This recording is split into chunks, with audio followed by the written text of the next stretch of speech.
Ready to move in premium triplex villas at Bachupally APR projects. తాత ముత్తాతల నుంచి వచ్చే సాంప్రదాయాలు ఆనవాయితీలు మెల్లిగా కాలంతో పాటే కనుమరుగవుతున్నాయి. ప్రస్తుత కాలంలో పక్కన ఉండే వ్యక్తి గురించే పట్టించుకునే తీరిక లేని మనుషులకు ఇక తాతల కాలం నాటి ఆచార వ్యవహారాలు కంటిన్యూ చేయడం కొంచెం కష్టమే.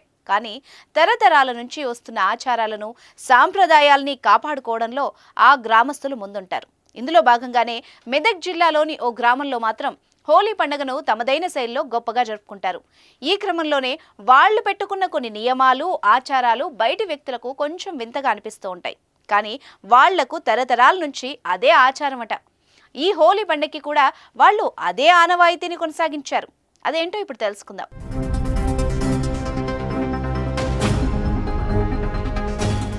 సంతోషం వచ్చినా, బాధొచ్చినా, పండగొచ్చినా, ఇలా ఏదొచ్చినా అందులో ఊరంతా పంచుకోవడం వాళ్ల ఆచారం. ఊరంతా కలిసి ఉంటేనే బలమని ఆ గ్రామస్తులు గట్టిగా నమ్ముతారు. ఇందులో భాగంగా హోలీ పండగ వచ్చిందంటే దేశమంతా రంగులు చల్లుకుంటారు, సంబరాల్లో మునిగి తేలుతారు.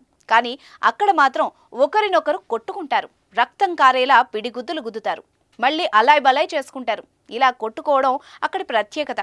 హోలీ పర్వదినాన అలా కొట్టుకోకపోతే గ్రామానికి అరిష్టం జరుగుతుందని వాళ్ల విశ్వాసం. పోలీసులు వద్దన్నా, సర్కారు అనుమతి లేకున్నా గ్రామస్తులంతా ఒక్కచోట చేరి పిడిగుద్దులాటతో తన ప్రత్యేకతను చాటుతోంది మెదక్ జిల్లా శివంపేట మండలం కొంతానపల్లి గ్రామం. అక్కడ హోలీ సందర్భంగా ఆడిన పిడిగుద్దులాట ఆసక్తికరంగా నిలుస్తోంది. ఉదయం హోలీ జరుపుకొని సాయంత్రం గ్రామ పంచాయతీ దగ్గర నుంచి గ్రామస్తులు ఊరేగింపుగా వెళ్లి కల్లుగడ్డను తీసుకుని ఆంజనేయ స్వామి ఆలయం ముందు పెడతారు. అక్కడి నుంచి కులవృత్తుల వాళ్ల ఇంటికి వెళ్లి ఓ పెద్ద తాడును తీసుకొచ్చి ఆంజనేయ స్వామి ఆలయంలో పూజలు జరిపించి పిడిగుద్దులాట ఆడతారు. ఇలా ఆ ఆచారాన్ని కొన్నేళ్ల నుంచి కొనసాగిస్తున్నామని గ్రామస్తులు చెప్తున్నారు. ఇదిలా ఉంటే నిజామాబాద్ జిల్లా బోధన్ సమీపంలో సాలూరా మండలం హుస్నా గ్రామంలో కూడా ఈ పిడిగుద్దులాట హోలీ రోజు సాయంత్రం ఆడడం ఆనవాయితీ. హోలీ రోజు గ్రామంలోని చావిడి దగ్గర గ్రామస్తులు 2 వర్గాలుగా విడిపోతారు. గ్రామ దేవతలకు ప్రత్యేక పూజలు చేస్తారు. అనంతరం గ్రామంలో కుల పెద్దల్ని డప్పు వాయిద్యాలతో చావిడి దగ్గరకు తీసుకొస్తారు. చావిడి దగ్గర 2 వైపులా బలమైన కట్టెలు పాతి వాటి మధ్య తాడు కడతారు. గ్రామస్తులు 2 వర్గాలుగా విడిపోయి తాడును మధ్యలో పట్టుకుని ఒకరిపై ఒకరు పిడిగుద్దుల వర్షం కురిపిస్తారు. ఇలా 15 నుంచి 30 నిమిషాల పాటు ఈ ఆట సాగుతుంది. అనంతరం ఒకరినొకరు ఆలింగనం చేసుకుని పండగ శుభాకాంక్షలు చెప్పుకుంటారు.